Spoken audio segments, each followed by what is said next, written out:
Kabilang sa mga nakalista sa SALN o Statement of Assets, Liabilities and Net Worth ng ilang vice presidential candidates ang kanilang mga pag-aaring namana nila o kaya'y donasyon sa kanila.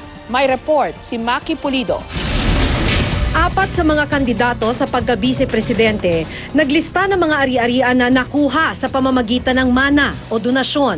Si Senator Cheese Escudero ang nagdeklara ng pinakamaraming manang ari-arian, isang agricultural property at 2 residential properties sa Sorsogon City, 2 pang residential properties sa Quezon City. Lahat pamana raw mula sa kanyang ama na si dating Sorsogon 1st District Representative Salvador Escudero na namatay noong 2012. Ang pinagsamang acquisition cost ng mga ito, 2.3 million pesos. Dahil sa mana, dumoble ang kanyang net worth noong 2013. Pagdating ng 2014, hindi na isinama ni Escudero ang halaga ng mga mana sa pagkwenta ng kanyang net worth. Alinsunod naman daw ito anya sa guidelines na inilabas ng Civil Service Commission o CSC. Yung susunod na taon, binago nila yung definisyon ng SALN. Sabi nila, yung mga minanang ari-arian, hindi dapat isama sa iyong net worth dahil hindi mo naman binili yun. So nakapaloob yun.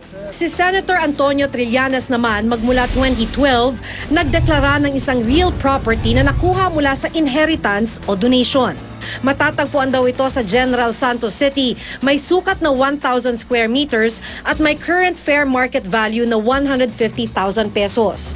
Sa ipinadala niyang pahayag sa GMA News, ipinaliwanag ni Trillanes na ang lote ay pinamana ng kanyang biyanan sa kanyang kabiyak na si Arlene Orejana Trillanes at ngayon bahagi na ng kanilang pag-aari bilang mag-asawa. Sa 2014 SALN naman ni Camarines Sur Representative Leni Robredo, may nakatalang 2 property sa Naga City na natanggap niya bilang donasyon. Isang residential lot noong 1995 at isang memorial lot noong 2012. Pero ang isa pa niyang agricultural lot sa Naga, walang detalye kung kailan at paano ito nakuha. Mayroon itong current fair market value na mahigit 188,000 pesos. Ayon sa kampo ni Congresswoman Leni Robredo, galing sa mga magulang ng kanyang yumaong asawa ang lupa sa Dayangdang at nagmula naman sa Eternal Gardens ang memorial lot na ibinigay sa kanila ng pumanaw ang kanyang kabiyak noong 2012. Wala namang binigay na pahayag ang kampo ni Congresswoman Leni Robredo ukol sa nasabing agricultural lot sa Del Rosario, Naga City. Mula 2005 hanggang 2009, nagdeklara si Senator Alan Peter Cayetano ng mga ari-arian na namana mula sa kanyang yumaong ama na si dating Senador Rene Cayetano. Ang shares ni Alan Peter mula sa estate ni Senator Rene may halaga raw na 1.5 million pesos noong 2005. Noong 2008 at 2009, isinama niya ang halaga ng kanyang estate share sa cash at investment in stocks na umabot ng halos 6 million pesos.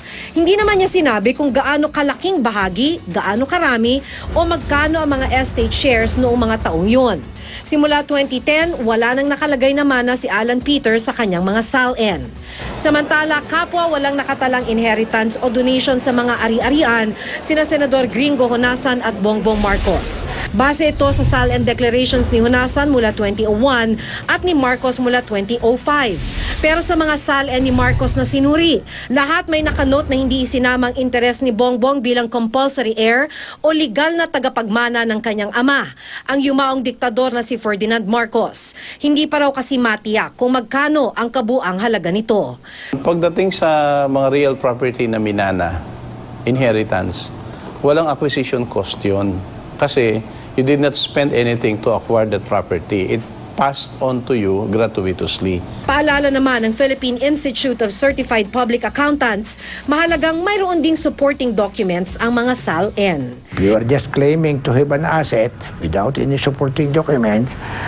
That is not valid to claim something which you do not have any documents to support it.